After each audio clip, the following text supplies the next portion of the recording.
Satisfied. Congressman Pete Hoekstra, ranking Republican on the House Intelligence Committee, said the president was stubbornly holding on to this belief that negotiations with the current regime is the best way forward. Well, what does the congressman think now? Congressman Pete Hoekstra joins us live here in Washington.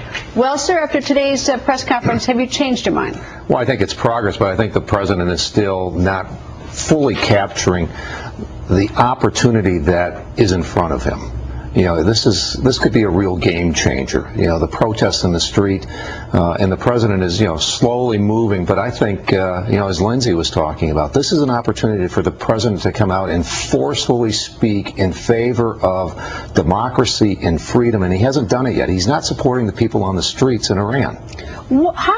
What's our source of information? Because we've got the problem where we have no embassy there, and I suppose we get information from other embassies there, but it's hard for me to sort of get a grip. I see these horrible pictures, and it seems widespread. It seems like it's growing, but then I wonder where is, usually the military sort of joins with the protesters. There's sort of a natural progression. I'm not sure we're seeing that.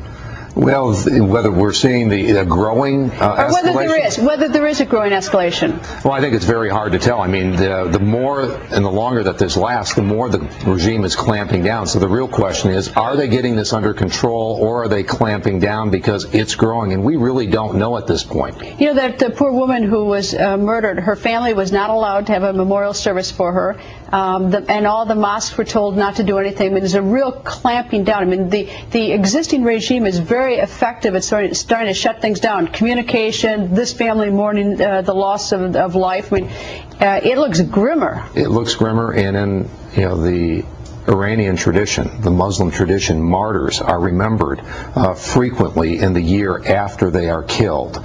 In these memorial services 30 years ago, when the Shah was taken down, they became the opportunities for people to go back to the streets. And you may see the same type of thing here, that this is the spark that will build over the next 12 to 18 months. Why do you think the president isn't doing a speech? Because he's very gifted at it. He's given great speeches, whether it's in Cairo or Denver or wherever, or even Philadelphia. So why is he just sort of, standing up in a midday press conference and saying, I'm going to make a couple quick short remarks, I'm outraged?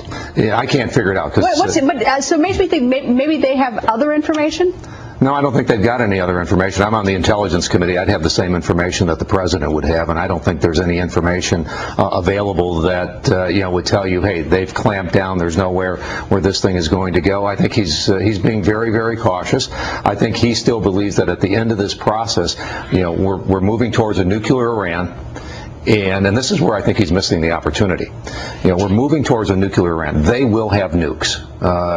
There's not a strategy in place by this administration or the world community to stop their march towards nukes. And, so we're going to have to soon start shifting our strategy to one of how do we contain the regime and how do we make sure that they don't proliferate. And I'll tell you, that's why regime change in Iran is so important at this time. Do you think he's trying to play it both ways as a strategy, not as a criticism, but as a strategy, thinking that he doesn't know who's going to win, whether it's Ahmadinejad or Mousavi, and he wants to at least be able to theoretically sit down with the winner and try to avert a nuclear Iran? Is that it? And whether that's an effective strategy or not, but do you think that's the strategy? That could be, but the fault with that strategy would be that as President of the United States, believing that you cannot influence the outcome. I think the people on the streets of Iran, they are watching the United States, and what they're seeing is the French are speaking out, the Brits are speaking out, and America is lagging. I think the question that they're answering is why is America not leading on this issue? Congressman, thank you, sir. Hey, great. Thank you. Up next.